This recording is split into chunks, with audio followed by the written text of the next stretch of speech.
Hello everyone, আমার চ্যানেলের mini ভ্লগে আপনাদেরকে স্বাগত। আমার চ্যানেলে রিসেন্ট ভ্লগে আমি শেয়ার করেছি দার্জিলিং জেলার সেই ছোট্ট অফবিট হিল টাউনে আমরা কলকাতা থেকে কিভাবে পৌঁছালাম তার সমস্ত ডিটেলস রয়েছে, আপনি চ্যানেলে গিয়ে দেখুন। আর এই ভ্লগে আরও একটু সংক্ষেপে দেখিয়ে দেবো আমরা যে হোটেলে ছিলাম সোনাদাতে, সেখানকার রুম ট্যুর আর বাকি কিছু ডিটেলস। চলুন দিয়ে দিই একটা ছোট্ট করে রুম ট্যুর। অনলাইনেই আমরা হোটেল বুকিং করেছিলাম আর আমাদের রুম ছিল মাউন্টেন ভিউ যুক্ত। রুমের সাথে ছিল অ্যাটাচড বাথরুম আর বাথরুমে গিজার অ্যাভেলেবেল ছিল। আর রুমের সাথে ব্যালকনিও ছিল। ব্যালকনিটা যথেষ্ট বড়, আপনি বসতে পারবেন চেয়ার নিয়ে। আর ব্যালকনির মর্নিং ভিউটা যখন ক্লিয়ার স্কাই ছিল সেটাও দেখিয়ে দিলাম।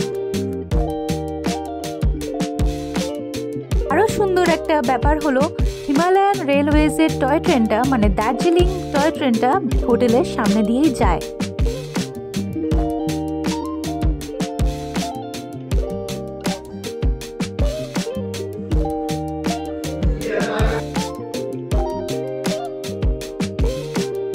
ওয়েদার এখানে যথেষ্ট আরামদায়ক আর বিকেলে সেই সুন্দর সানসেট যেটা এই শহর থেকে দেখা যায়, এনজয় করতে কিন্তু ভুলবেন না।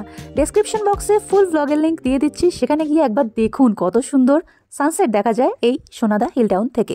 দেখাবো মেঘগুলো এরকম উড়ে উড়ে এই কাছাকাছি চলে এসেছে।